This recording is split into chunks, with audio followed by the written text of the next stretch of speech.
আজকের আমি আপনাদেরকে একটি ফুলকো তুলতুলে তেলের পিঠা বানিয়ে দেখাবো।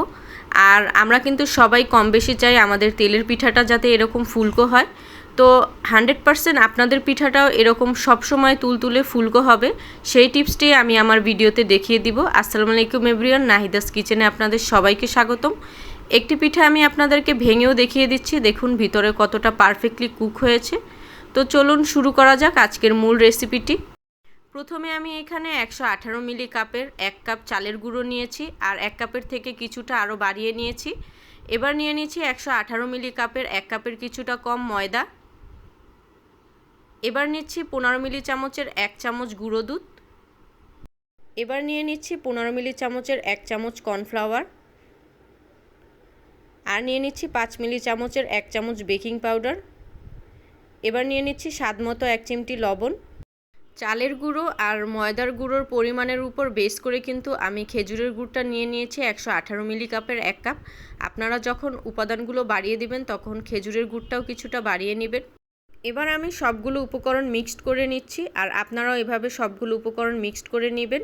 আর আমি যেই টিপসটি আপনাদেরকে তেলের পিঠা ফুলকো হওয়ার জন্য দিব সেটা হচ্ছে গিয়ে, তেলের পিঠায় অবশ্যই আপনারা বেকিং পাউডার আর কর্নফ্লাওয়ারটা ব্যবহার করবেন। বেকিং পাউডার আর কর্নফ্লাওয়ারটা ব্যবহার করলে অবশ্যই তেলের পিঠা ফুলকো হয়। আমার সবগুলো উপকরণ মিক্সড করা হয়ে গিয়েছে, এখন আমি অল্প অল্প করে পানি দিয়ে দিচ্ছি। আর অবশ্যই এরকম অল্প অল্প করে পানি আপনারাও দিয়ে নেবেন, না হলে ব্যাটারটা কিন্তু পাতলা হয়ে যাবে। তো আমি অল্প অল্প করে পানি দিয়ে মিক্সড করে নিচ্ছি হাত দিয়ে। পরপর আমি অল্প অল্প করে পানি দিয়ে কিন্তু মিক্সড করে নিচ্ছি। আমার ব্যাটারটা কিন্তু পুরোপুরি হয়ে যাচ্ছে মিক্সড করা, আর কিছুটা ঘন হয়ে এসেছে। এখন দেখা যায় ব্যাটারটা যখন এভাবে উপর থেকে ছাড়লে উঁচু হয়ে আসবে তখন বুঝতে হবে ব্যাটারটা পুরোপুরি হয়ে গিয়েছে। আর আমার ব্যাটারটা এবার কিন্তু পারফেক্টলি হয়ে গিয়েছে।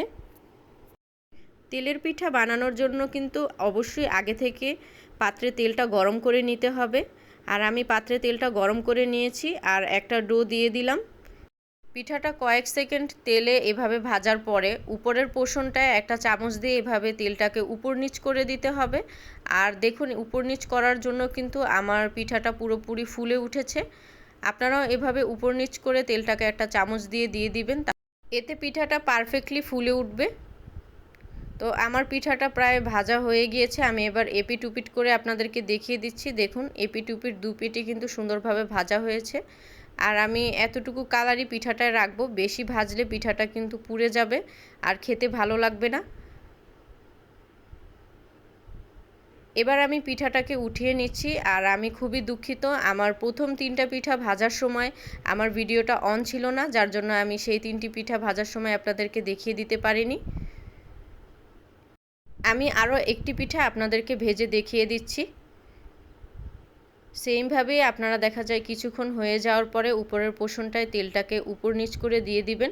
আর দেখুন আবারও পারফেক্টলি ফুলে উঠেছে পিঠাটা।